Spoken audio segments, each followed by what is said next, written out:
충남 예산 덕숭산 자락에 자리 잡은 사찰 하나가 있습니다. 이름하여 수덕사. 전해 내려오는 이야기에 따르면 백제 위덕왕 때 지명법사가 이곳을 세웠다고 합니다. 불교적으로 이곳이 단순한 절이 아닙니다.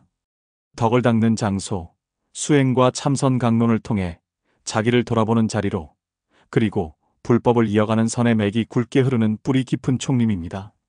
오늘은 이 수덕사에 얽힌 전설 중 하나를 들려드리며 부처님의 지혜를 전하고자 합니다. 수덕도령과 덕숭낭자 이야기입니다. 옛날 충청남도 예산 땅 깊은 산골에 수덕이라 불리는 젊은 도령이 살고 있었죠.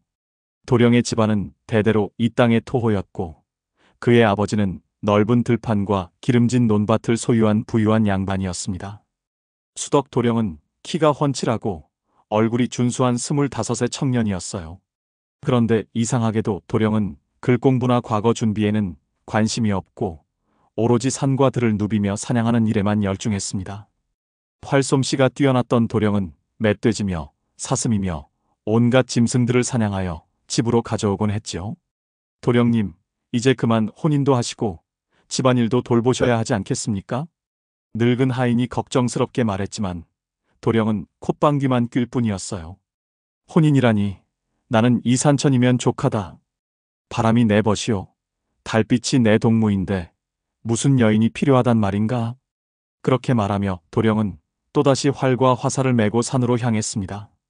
산 정상에서 바라보는 아침 해돋이, 계곡물이 바위를 타고 흐르는 청아한 소리, 바람에 흔들리는 소나무 숲의 속삭임. 이 모든 것이 도령에게는 세상 그 무엇보다 소중했죠. 하지만 도령의 마음 한편에는 막연한 갈증이 있었습니다. 아무리 아름다운 자연을 보고 아무리 많은 사냥감을 잡아도 뭔가 채워지지 않는 허전함이 있었던 거예요. 그것이 무엇인지 도령 자신도 알 수 없었지만 마치 잃어버린 무언가를 찾고 있는 듯한 느낌이었습니다. 어느 해봄, 산에는 진달래와 철쭉이 만발했고 새들의 지저귀이 하늘거렸어요. 도령은 여느 때처럼 활을 메고 깊은 산속으로 들어갔습니다. 그런데 이상했어요. 평소 같으면 사슴이나 노루 한두 마리는 만났을 텐데 이날은 온종일 돌아다녀도 단 한 마리의 짐승도 보이지 않는 것이었습니다. 이상하구나. 오늘은 왜 이리 조용한가? 해가 서산으로 기울어갈 무렵 도령은 지쳐서 큰 바위에 걸터 앉았어요. 그때 어디선가 맑은 물소리가 들려왔습니다. 목이 탔던 도령은 소리를 따라 걸어가다가 작은 폭포가 있는 맑은 연못을 발견했죠. 아, 이런 곳이 있었구나. 도령은 감탄하며 연못가에 다가갔습니다. 물은 거울처럼 맑아서 바닥의 자갈까지 훤히 보였고 주변에는 이름 모를 꽃들이 향기를 뿜고 있었어요. 마치 신선이 살 것만 같은 신비로운 곳이었습니다. 도령은 두 손으로 물을 떠서 목을 축이고 얼굴을 씻었어요. 차가운 물이 얼굴에 닿자 피로가 씻은 듯이 사라졌습니다. 그리고는 바위에 등을 기대고 잠시 눈을 붙였지요. 꿈인 듯 생시인 듯 아득한 의식 속에서 도령은 은은한 향내음을 맡았습니다. 꽃향기도 아니고 나무 냄새도 아닌 형언할 수 없이 그윽하고 고상한 향기였어요. 그리고 어디선가 발자국 소리가 들려왔습니다. 도령은 천천히 눈을 떴어요. 그리고는 깜짝 놀라 벌떡 일어났습니다. 연못 건너편에 한 여인이 서 있었기 때문이지요. 제2장 운명적 만남, 마음에 인 첫 집착. 도령의 눈에 비친 그 여인은 이 세상 사람이 아닌 듯 했습니다. 키는 도령의 어깨까지 오는 정도로 아담했지만 전체적인 분위기는 고고하고 신비로웠어요. 옅은 연분홍색 저고리에 흰 치마를 입고 있었는데 옷감이 너무 고와서 마치 안개나 구름으로 짠 것 같았지요. 가장 놀라운 것은 그 여인의 얼굴이었습니다. 달처럼 둥글고 흰 얼굴에 버들잎 같은 눈썹, 그리고 깊고 맑은 두 눈이 연못물보다도 더 영롱했어요. 입술은 연꽃잎처럼 붉었고 전체적으로는 자비로운 미소를 머금고 있었습니다. 아, 아가씨께서는. 도령이 말을 더듬거리며 인사를 건네려 했지만 목소리가 나오지 않았어요. 마치 벼락을 맞은 듯 온몸이 굳어버린 것이죠. 여인은 조용히 미소를 지으며 말했습니다. 도령님, 놀라셨나요? 저는 이 산에 사는 덕숭이라고 합니다. 그 목소리는 맑은 종소리처럼 아름다웠어요. 도령의 가슴은 마치 북을 치는 것처럼 쿵쿵 뛰기 시작했습니다. 덕숙낭자시군요. 저는 산 아래 마을에 사는 수덕이라고 합니다. 그런데 낭자께서는 이런 깊은 산 중에 혼자 계신 겁니까? 혼자라고 할 수도 있고 혼자가 아니라고 할 수도 있죠. 이 산의 모든 생명들이 제 벗이거든요. 낭자는 주변을 둘러보며 말했어요. 그러자 신기하게도 새들이 날아와 낭자의 어깨에 앉았고 토끼 한 마리가 풀숲에서 나와 낭자의 발치에 웅크렸습니다. 도령은 눈을 크게 뜨고 이 광경을 바라봤어요. 아, 이분은 정말 신선이구나 하는 생각이 들었습니다. 낭자께서는 혹시 신선이십니까? 신선이라니요. 낭자는 은은하게 웃었어요. 저는 그저 이곳에서 부모님의 넋을 위로하며 살고 있는 평범한 여인일 뿐입니다. 부모님의 넋을 위로하신다고요? 예, 저희 부모님께서는 이 산에서 돌아가셨어요. 저는 그분들의 명복을 빌며 이렇게 혼자 지내고 있답니다. 낭자의 눈에 잠깐 서글픈 빛이 스쳤지만 곧 다시 자비로운 미소로 돌아왔어요. 도령은 낭자의 말 한마디 한마디에 빠져들었습니다. 그동안 수많은 처녀들을 보아왔지만 이런 여인은 처음이었어요. 아름답기도 했지만 그보다는 뭔가 신성하고 거룩한 기운이 있었습니다. 해가 완전히 져서 어둠이 내리기 시작했어요. 낭자가 말했습니다. 도령님, 이제 돌아가셔야 하지 않을까요? 밤이 깊으면 길을 잃으실 수 있어요. 아, 네. 그런데 낭자, 내일 또 뵐 수 있을까요? 도령의 간절한 물음에 낭자는 잠시 침묵했다가 대답했어요. 인연이 된다면 또 만나게 되겠지요. 그 말을 남기고 낭자는 어둠 속으로 사라져버렸습니다. 도령은 한참을 그 자리에 서서 낭자가 사라진 방향을 바라봤어요. 집으로 돌아가는 길, 도령의 마음은 온통 낭자 생각뿐이었습니다. 그 맑은 눈동자, 은은한 미소, 종소리 같은 목소리, 모든 것이 꿈만 같았죠. 아, 세상에 저런 여인이 있다니. 도령은 그날 밤 한잠도 자지 못했어요. 눈을 감으면 낭자의 모습이 떠오르고 뜨면 또 그리워졌습니다. 가슴 한복판에 뜨거운 불덩이가 생긴 것 같았어요. 다음 날 새벽 도령은 서둘러 그 연못을 찾아갔습니다. 그런데 낭자는 보이지 않았어요. 도령은 온종일 그 근처를 헤맸지만 낭자를 만날 수 없었습니다. 그 다음 날도 마찬가지였어요. 도령은 매일 산으로 올라가서 낭자를 찾았습니다. 사냥은 뒷전이 되어버렸고 밥맛도 잃었지요. 일주일이 지나서야 도령은 다시 낭자를 만날 수 있었습니다. 이번에는 더 깊은 산속 우뚝 솟은 바위 밑에서였어요. 도령님, 이렇게 자주 산에 오시는군요. 낭자는 여전히 자비로운 미소를 짓고 있었어요. 낭자, 저는 당신을 그리워했습니다. 도령은 더 이상 참을 수 없어서 솔직하게 말했어요. 그리워하셨다니요? 예, 하루도 아니 한순간도 낭자 생각이 떠나지 않았습니다. 낭자를 처음 본 순간부터 제 마음은 온통 당신뿐입니다. 낭자는 조용히 고개를 끄덕였어요. 도령님의 마음을 잘 알겠습니다. 하지만 저는 부모님의 명복을 빌며 살아야 할 몸이에요. 그렇다면 저도 함께 부모님의 명복을 빌겠습니다. 낭자, 제 아내가 되어주세요. 도령은 낭자의 손을 잡으려 했지만 낭자는 살며시 물러섰어요. 도령님, 급하게 마음을 정하지 마세요. 진정한 사랑이라면 시간이 필요한 법입니다. 하지만 도령의 마음은 이미 활활 타오르고 있었어요. 낭자에 대한 사랑이 집착으로 변해가고 있었던 것이죠. 제3장 사랑의 조건과 뜨거운 열정. 그로부터 며칠이 더 흘렀어요. 도령은 낭자를 만날 때마다 청혼을 했지만 낭자는 번번이 미루기만 했습니다. 도령의 마음은 점점 더 조급해졌고 사랑은 어느새 강렬한 욕망으로 변해가고 있었죠. 어느 날 저녁 단풍이 붉게 물든 가을산에서 두 사람이 만났어요. 도령은 더 이상 참을 수 없다는 듯이 말했습니다. 낭자, 제발 제 청을 들어주세요. 저는 정말 낭자를 사랑합니다. 낭자 없이는 하루도 살 수 없어요. 도령의 목소리에는 절박함이 묻어 있었어요. 낭자는 한참을 조용히 도령을 바라보다가 입을 열었습니다. 도령님의 진심은 잘 알겠습니다. 하지만 저에게는 한 가지 소원이 있어요. 무엇이든 들어드리겠습니다. 말씀만 하세요. 저희 돌아가신 부모님을 위한 절을 지어주세요. 그것도 아주 크고 웅장한 절을 말이에요. 도령은 잠시 놀랐어요. 절을 짓는다는 것은 보통 일이 아니었거든요. 엄청난 돈과 시간과 정성이 들어가는 대공사였습니다. 절을 짓는다고요? 네. 부모님의 영혼이 평안히 쉴 수 있는 거룩한 절을 지어주세요. 만약 도령님이 그 절을 완성해 주신다면 저는 기꺼이 도령님의 아내가 되겠습니다. 낭자의 말에 도령의 가슴이 뛰었어요. 드디어 희망이 보인 것입니다. 좋습니다. 반드시 짓겠습니다. 어떤 절을 원하시는지 자세히 말씀해 주세요. 이 산 정상에 대웅전을 중심으로 한 큰 절을 지어주세요. 부처님을 모시는 장엄하고 거룩한 절당을 말이에요. 도령은 망설임 없이 대답했어요. 알겠습니다.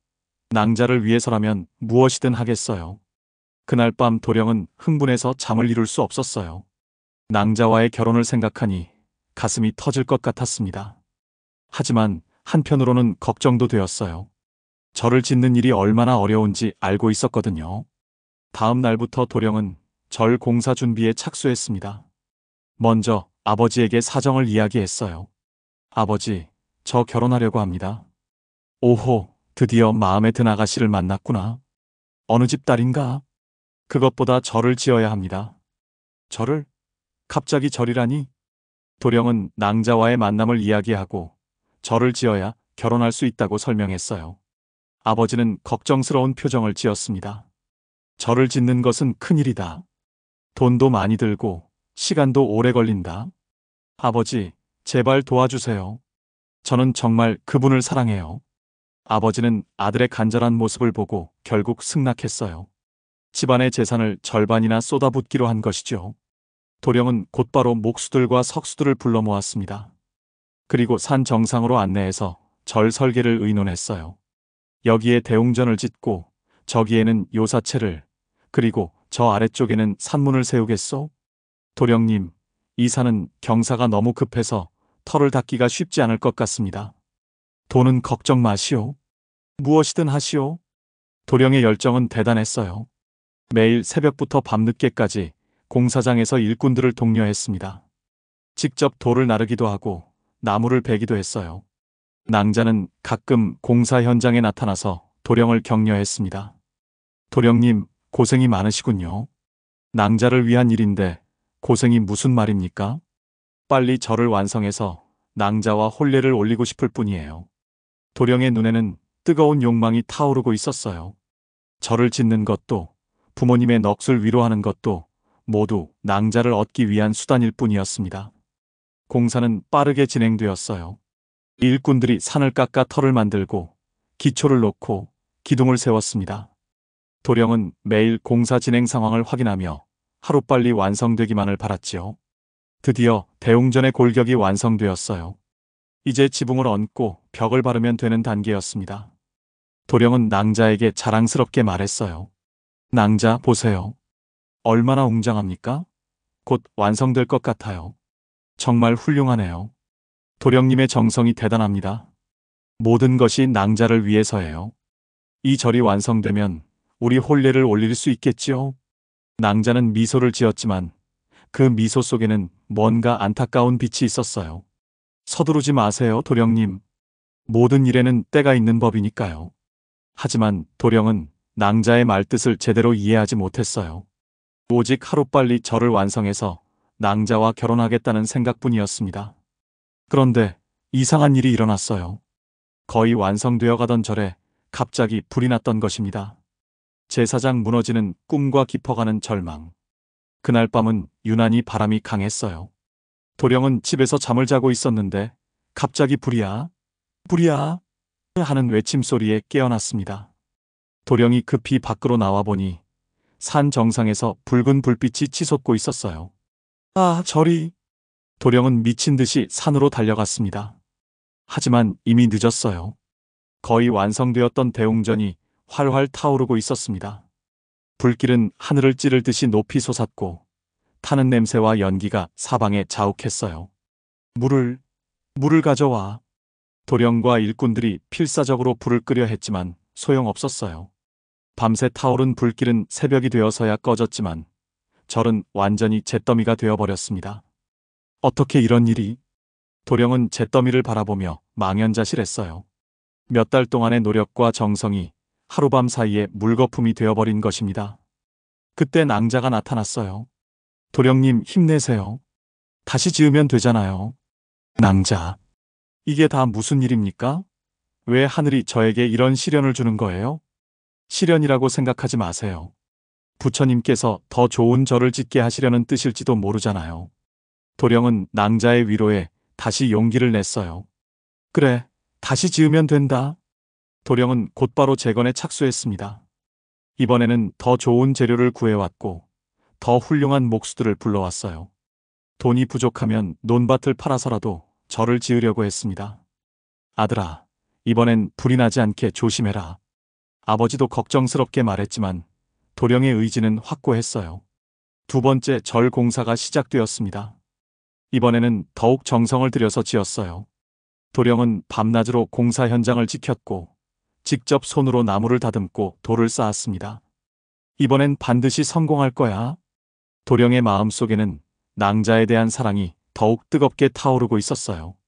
절이 한 번 탔기 때문에 오히려 낭자를 더 간절히 원하게 되었습니다. 두 달 후 두 번째 대웅전이 완성되었어요. 이번에는 첫 번째보다 더 크고 웅장했습니다. 도령은 뿌듯한 마음으로 낭자에게 말했어요. 낭자, 이번엔 정말 훌륭한 절이 되었어요. 이제 우리 결혼할 수 있겠지요? 아름다운 절이네요. 정말 고생 많이 하셨어요. 그런데 그날 밤 또다시 불이 났어요. 이번에는 번개가 절을 쳤던 것입니다. 천둥과 번개가 치던 밤, 하늘에서 내려친 불길한 번개가 대웅전을 정확히 때렸고 순식간에 절 전체가 불바다가 되었어요. 아, 또 불이야. 도령은 미친 사람처럼 산으로 달려갔지만 이번에도 어쩔 수 없었어요. 폭우가 쏟아지는 가운데서 절은 두 번째로 잿더미가 되어버렸습니다. 하늘이시여, 왜 저에게 이런 시련을 주십니까? 도령은 잿더미 앞에 무릎을 꿇고 하늘을 향해 절규했어요. 눈물이 비처럼 쏟아졌습니다. 그런데도 도령은 포기하지 않았어요. 세 번째 절을 짓기 시작했습니다. 이번에는 집안의 모든 재산을 쏟아부었어요. 논밭도 팔고 집도 담보로 잡혔습니다. 도령님, 이제 그만하시지요. 더 이상은 무리입니다. 늙은 하인이 만류했지만 도령은 듣지 않았어요. 안 돼. 반드시 절을 완성해야 해. 낭자를 위해서라면 무엇이든 할 수 있어. 도령의 눈에는 광기가 서려 있었어요. 사랑이 아니라 집착에 사로잡힌 모습이었습니다. 세 번째 절도 완성되어 갔어요. 하지만 도령의 마음은 불안했습니다. 이번에도 불이 나면 어떻게 하지? 하는 두려움이 있었거든요. 그리고 정말로 세 번째 절도 불에 탔습니다. 이번에는 원인도 알 수 없었어요. 그냥 갑자기 불이 났던 것입니다. 안 돼. 안 돼. 도령은 세 번째 잿더미 앞에서 완전히 절망에 빠졌어요. 손톱으로 땅을 긁으며 오열했습니다. 몇 년 동안의 노력이 또다시 물거품이 되어버렸고 집안 재산은 바닥이 났어요. 낭자. 낭자는 어디 계십니까? 도령은 낭자를 찾아 산속을 헤맸지만 낭자는 나타나지 않았어요. 며칠을 굶으며 산속을 돌아다녔지만 낭자의 그림자도 볼 수 없었습니다. 혹시 낭자가 날 떠난 건 아닐까? 도령의 마음에는 의심과 원망이 싹트기 시작했어요. 그토록 정성을 다해 절을 지었는데도 번번이 불에 탔고 낭자는 나타나지 않았습니다. 낭자, 어디 계십니까? 나타나 주세요. 도령은 산 전체에 울려 퍼질 만큼 큰 소리로 외쳤어요. 그러자 마침내 낙엽이 흩날리는 숲속에서 낭자가 나타났습니다. 도령님, 왜 그리 괴로워하세요? 낭자, 어디 계셨습니까? 저는 절을 3번이나 지었는데 모두 불에 탔어요. 이제 집안도 망하고 모든 것을 잃었습니다. 도령의 목소리에는 절망과 함께 원망이 섞여 있었어요. 그런데 왜 낭자는 나타나지 않으셨습니까? 혹시 저를 시험해 보신 겁니까? 낭자는 슬픈 눈으로 도령을 바라보며 조용히 말했어요. 도령님, 진정하세요. 저는 도령님을 시험한 것이 아니에요. 그럼 왜 절이 계속 불에 타는 겁니까?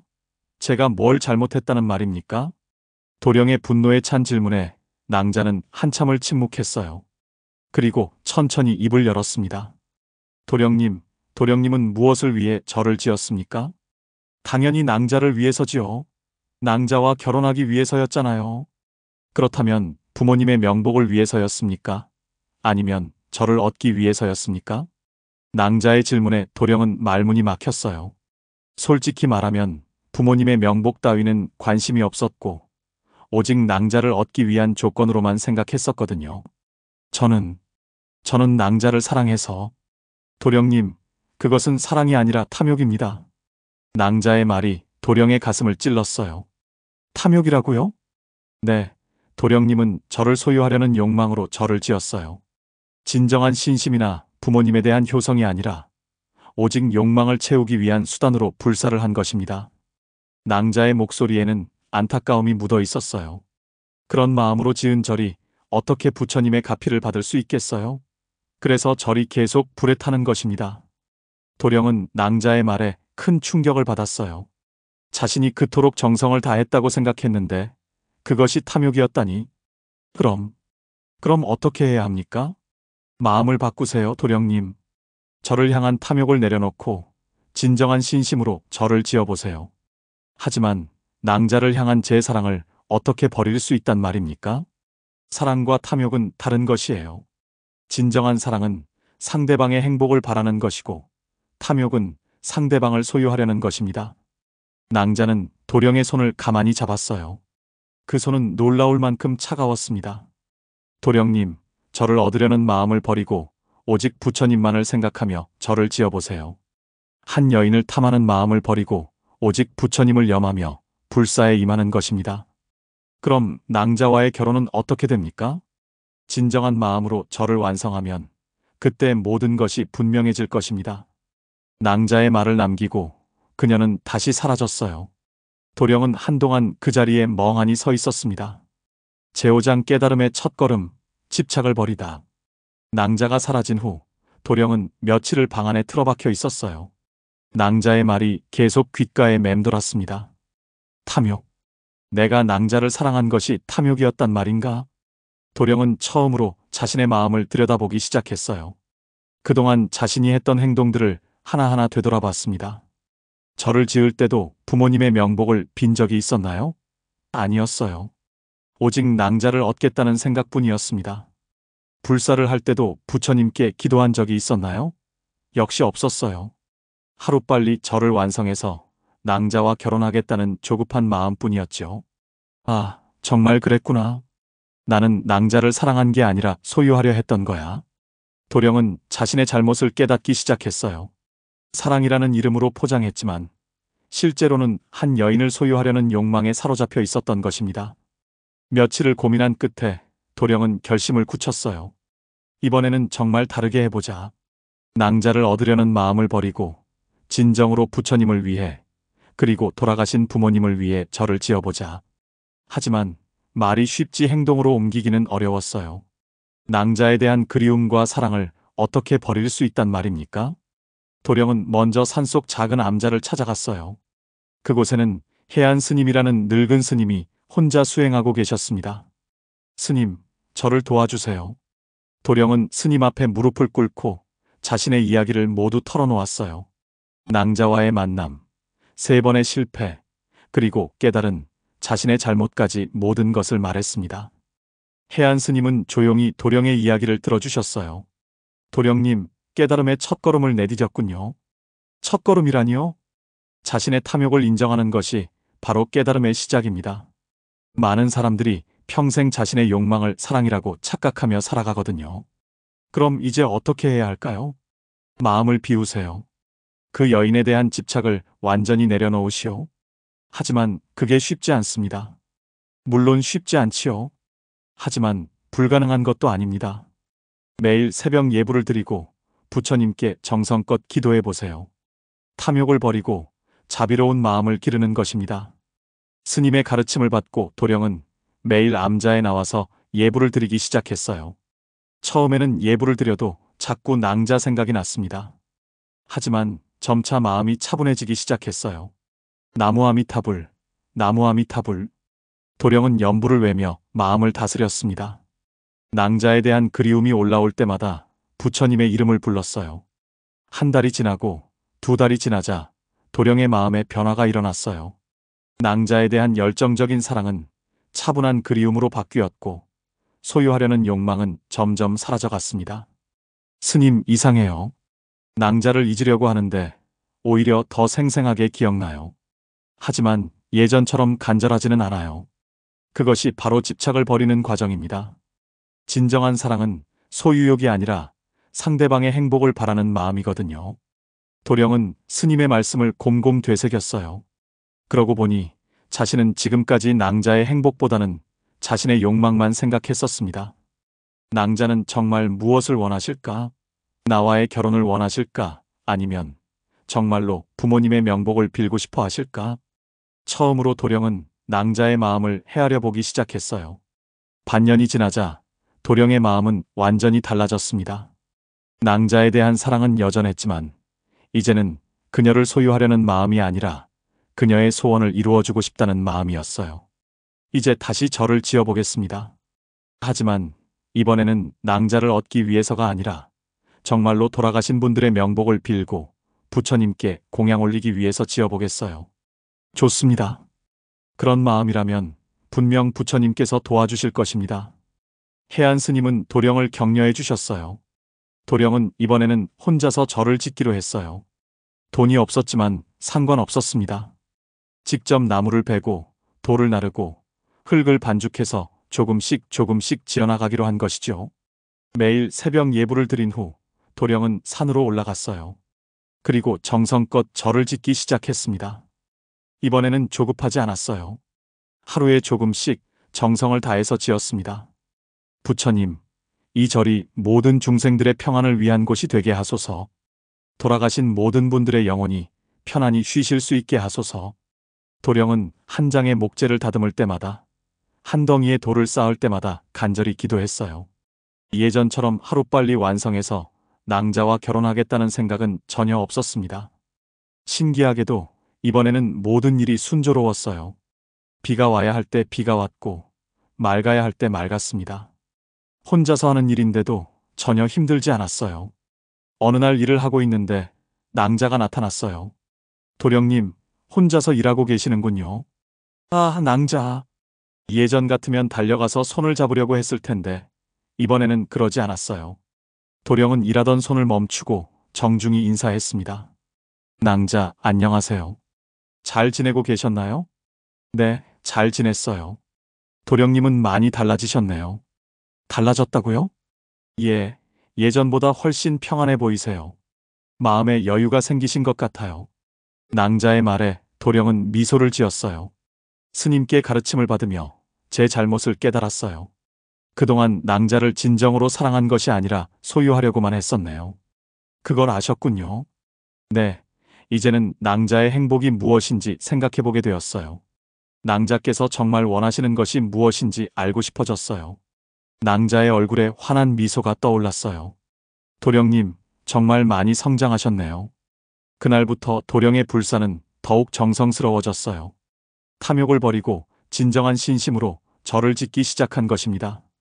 제6장 진정한 신심으로 완성된 성전. 탐욕을 버리고 참된 신심을 품은 도령의 손길은 달랐어요.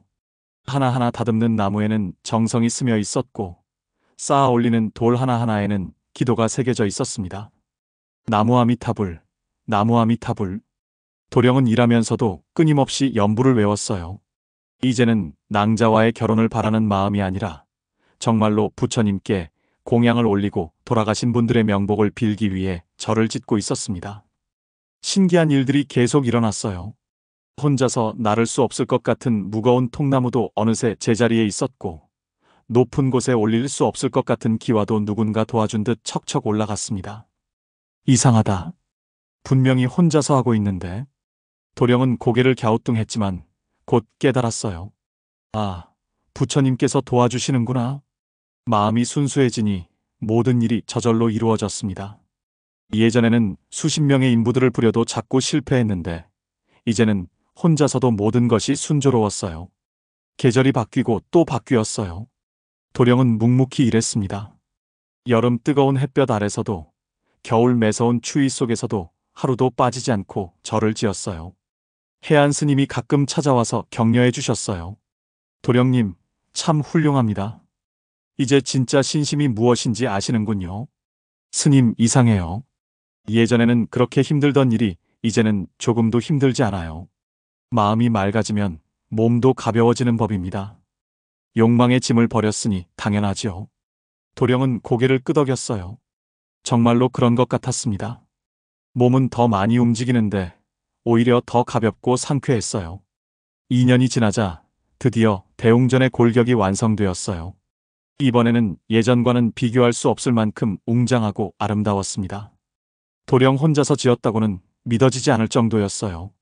부처님 감사합니다. 도령은 매일 완성되어가는 저를 보며 부처님께 감사 인사를 드렸어요. 이제는 낭자와의 결혼 같은 것은 생각나지도 않았습니다. 오직 부처님께 아름다운 집을 지어드린다는 생각뿐이었어요. 그런 도령을 보며 낭자도 자주 찾아왔어요.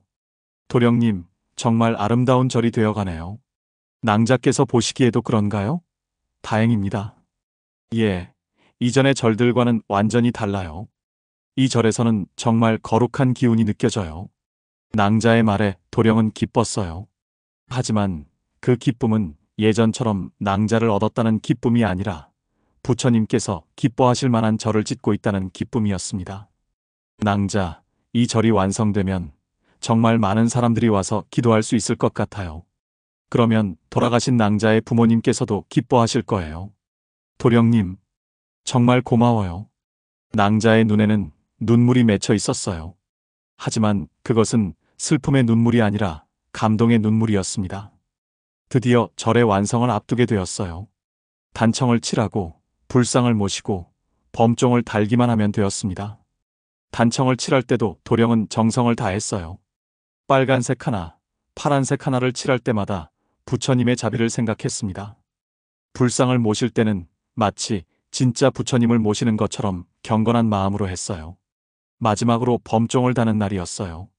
도령은 새벽 예불을 드리고 혼자서 무거운 범종을 종각에 달았습니다.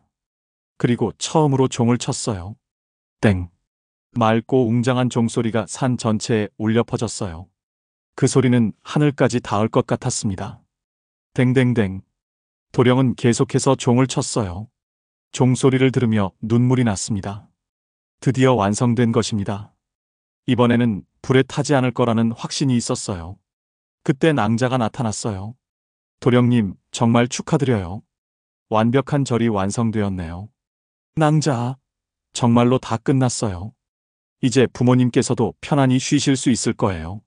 도령과 낭자는 함께 완성된 대웅전 안으로 들어갔어요. 황금빛 부처님 상이 자비로운 미소를 짓고 계셨고 은은한 향내음이 가득했습니다. 도령님, 정말 고생 많으셨어요. 이제 소원이 이루어졌네요. 네, 정말 기뻐요. 그런데 도령은 잠시 망설이다가 말을 이었어요. 낭자, 이제 저희 결혼 이야기는 어떻게 될까요? 도령은 여전히 낭자를 사랑했지만 예전처럼 간절하지는 않았어요. 만약 낭자가 거절한다면 그것도 받아들일 수 있을 것 같았습니다. 낭자는 미소를 지으며 대답했어요. 도령님, 약속은 약속이지요. 절이 완성되었으니 혼례를 올리도록 해요. 도령의 얼굴에 환한 미소가 떠올랐어요. 하지만 그것은 욕망을 채운 기쁨이 아니라 사랑하는 사람과 함께할 수 있다는 순수한 기쁨이었습니다. 정말인가요? 감사합니다, 낭자. 내일 밤 이 대웅전에서 혼례를 올려요. 낭자의 말에 도령은 고개를 끄덕였어요.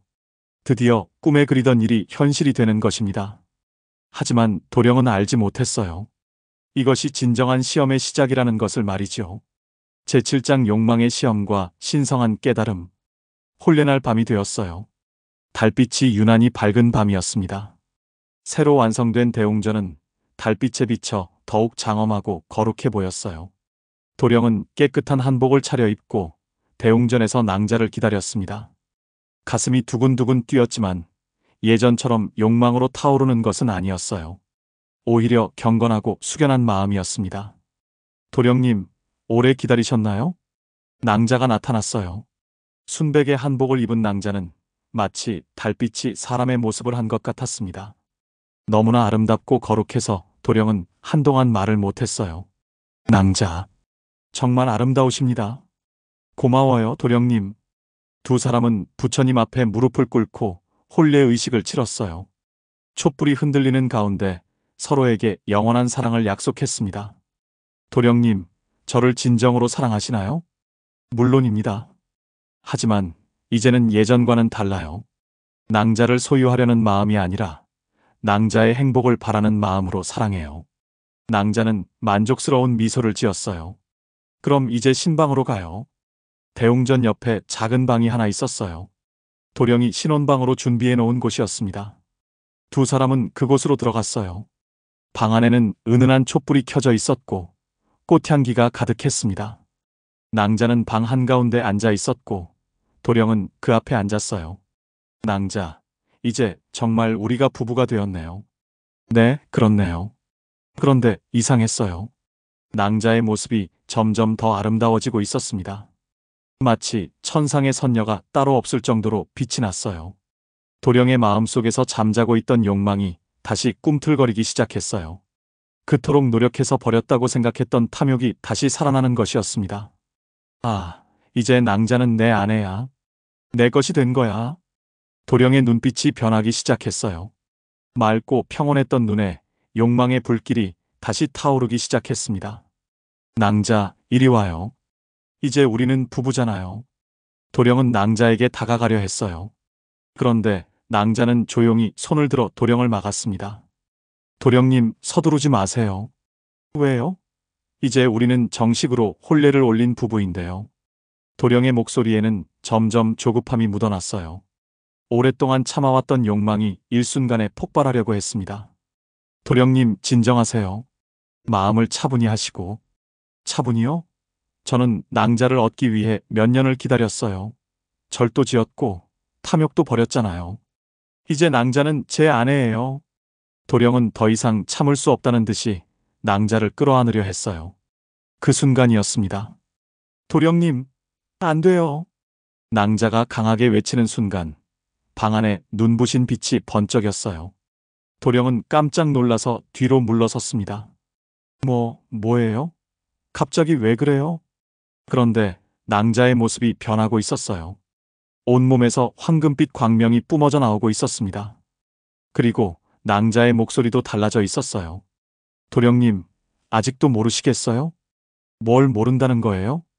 도령님은 진정으로 탐욕을 버린 것이 아니었어요. 단지 잠시 숨겨두었을 뿐입니다. 낭자의 말에 도령은 충격을 받았어요. 그런 게 아니에요. 저는 정말 바뀌었어요. 절도 제대로 지었잖아요. 절은 제대로 지었지만 도령님의 마음 깊숙한 곳에는 여전히 저를 소유하려는 욕망이 남아 있었어요. 지금 그 모습을 보세요. 도령은 자신의 모습을 돌아봤어요. 눈에는 욕망의 불길이 타오르고 있었고 숨소리는 거칠어져 있었습니다. 마치 사냥감을 노리는 맹수 같았어요. 아니에요. 저는 도령님, 진정한 사랑이라면 상대방이 원하지 않을 때 강요하지 않아요. 하지만 탐욕은 다르지요. 자신의 욕망을 채우기 위해서라면 상대방의 의사는 상관없어 합니다. 낭자의 말 한마디 한마디가 도령의 가슴을 찔렀어요. 그럼 낭자는 저와 결혼하기 싫다는 말씀이세요? 도령님, 저는 처음부터 말씀드렸잖아요. 저는 부모님의 명복을 빌며 살아야 할 몸이라고요. 하지만 약속하셨잖아요. 저를 완성하면 결혼해 주신다고. 도령의 목소리는 점점 커졌어요. 분노와 절망이 섞여 있었습니다. 그때 낭자의 몸에서 더욱 강한 빛이 뿜어져 나왔어요. 그리고 낭자의 모습이 완전히 바뀌기 시작했습니다. 머리 위에는 보관이 나타났고 손에는 정병이 들려 있었어요. 온몸은 백의를 입고 있었고 연꽃 위에 서 있었습니다. 도령은 그 모습을 보고 깨달았어요. 이것은 평범한 여인이 아니었습니다. 바로 관세음보살의 모습이었어요. 관세음보살님. 도령은 그 자리에 바로 무릎을 꿇고 머리를 조아렸어요. 도령님, 이제야 아시겠어요? 보살님의 목소리는 자비로우면서도 엄숙했어요. 저는 처음부터 관세음보살이었어요.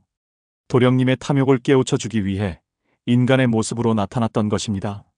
그럼 지금까지의 모든 것이 모두 도령님을 깨우치게 하기 위한 방편이었어요.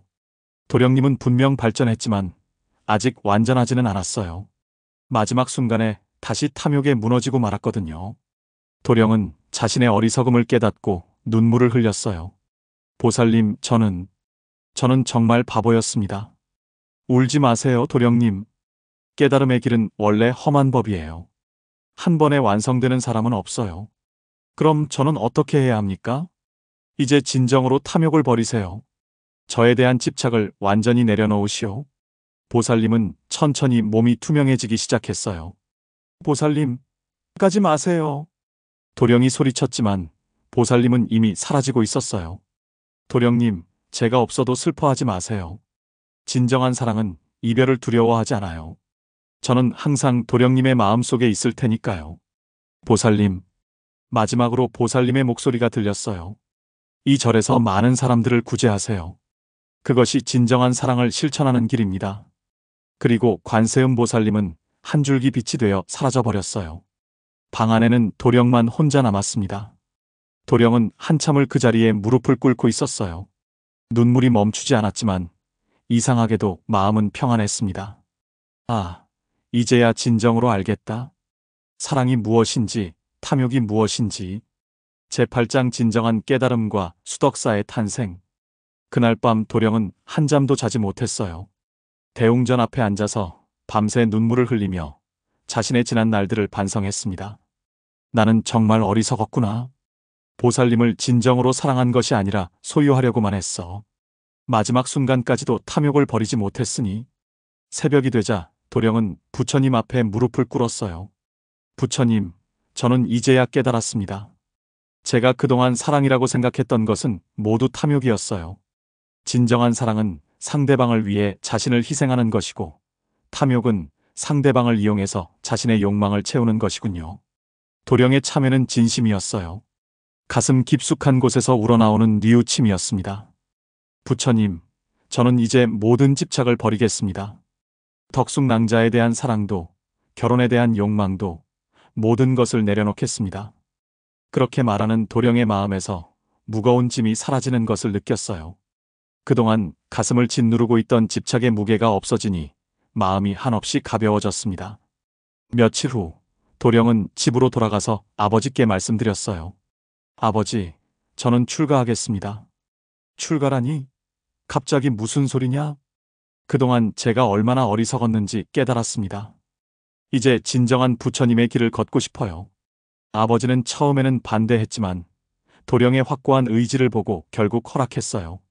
그래, 네가 그렇게 원한다면. 도령은 집안의 모든 재산을 가난한 사람들에게 나누어 주었어요. 그리고 해안 스님을 찾아가서 출가를 청했습니다. 스님, 저를 제자로 받아주세요. 정말 결심이 확고하신가요? 네, 이제 세속의 모든 것을 버리고 오직 부처님의 가르침만을 따르고 싶습니다. 해안 스님은 도령의 진심을 알아보고 기꺼이 제자로 받아들였어요. 도령은 머리를 깎고 승복을 입었습니다. 이제부터 내 법명은 수덕이다. 덕을 닦는 스님이 되라는 뜻이니라. 네, 스승님.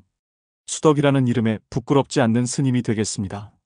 수덕 스님이 된 도령은 자신이 지은 절에서 정진하기 시작했어요. 매일 새벽 예불을 드리고 경전을 읽고 수행에 전념했습니다. 그리고 절에 이름을 지었어요. 자신의 법명을 따라 수덕사라고 했고, 산 이름은 관세음보살님을 그리워하며 덕숭산이라고 했습니다. 몇 년이 지나자 수덕사는 유명해졌어요. 수덕스님의 진실한 수행과 자비로운 마음이 사람들에게 감동을 주었기 때문입니다. 스님, 저희도 스님처럼 깨달음을 얻을 수 있을까요? 찾아오는 신도들이 물어보면 수덕스님은 이렇게 대답했어요. 깨달음의 첫걸음은 탐욕을 버리는 것입니다. 우리가 괴로운 이유는 무언가를 탐하고 집착하기 때문이에요. 그 탐욕을 내려놓으면 마음이 자유로워집니다. 하지만 사랑하는 사람에 대한 마음도 버려야 합니까? 사랑과 탐욕은 다른 것입니다. 진정한 사랑은 상대방의 행복을 바라는 것이고, 탐욕은 상대방을 소유하려는 것이죠. 사랑은 자유롭게 하지만 탐욕은 괴롭게 만듭니다. 수덕 스님의 가르침은 많은 사람들의 마음에 울림을 주었어요. 수덕사를 찾아오는 사람들이 점점 많아졌고 모두들 스님의 말씀을 들으며 마음의 평안을 얻었습니다. 어느 날 한 젊은 남자가 찾아와서 물었어요. 스님, 저는 어떤 여인을 사랑하는데 그분이 저를 받아주지 않아요. 어떻게 하면 좋을까요? 수덕 스님은 그 남자를 보며 옛날의 자신을 떠올렸어요. 그분을 진정으로 사랑한다면 그분의 마음을 존중하세요. 억지로 마음을 얻으려고 하지 마시고 그분이 행복하기를 바라는 마음을 가지세요. 하지만 그러면 저는 어떻게 됩니까? 진정한 사랑을 실천하면 오히려 더 큰 행복을 얻을 수 있어요. 집착을 버릴 때 진정한 자유를 얻는 법입니다. 그 남자는 수덕 스님의 말을 듣고 크게 깨달은 듯 했어요. 수덕 스님은 밤마다 대웅전에서 관세음 보살님께 기도를 올렸어요. 보살님, 감사합니다. 저에게 진정한 사랑이 무엇인지 가르쳐 주셔서요. 이제 저는 모든 중생들을 위해 살겠습니다. 그러면 마치 보살님의 목소리가 들리는 것 같았어요. 수덕아, 이제야 진정한 내 아들이 되었구나. 수덕 스님은 여생을 수덕사에 많은 사람들을 가르치며 보냈어요. 그의 가르침은 간단했지만 깊었습니다. 여러분, 기억하세요. 탐욕은 모든 괴로움의 근원입니다. 무언가를 탐하면 탐할수록 더 괴로워져요. 하지만 그 탐욕을 버리고 마음을 비우면 자비의 빛이 우리 마음에 깃들게 됩니다. 세상의 모든 것은 변해요. 아름다운 꽃도 지고 사랑하는 사람도 떠나가죠. 그것을 붙잡으려고 하면 괴로울 뿐입니다.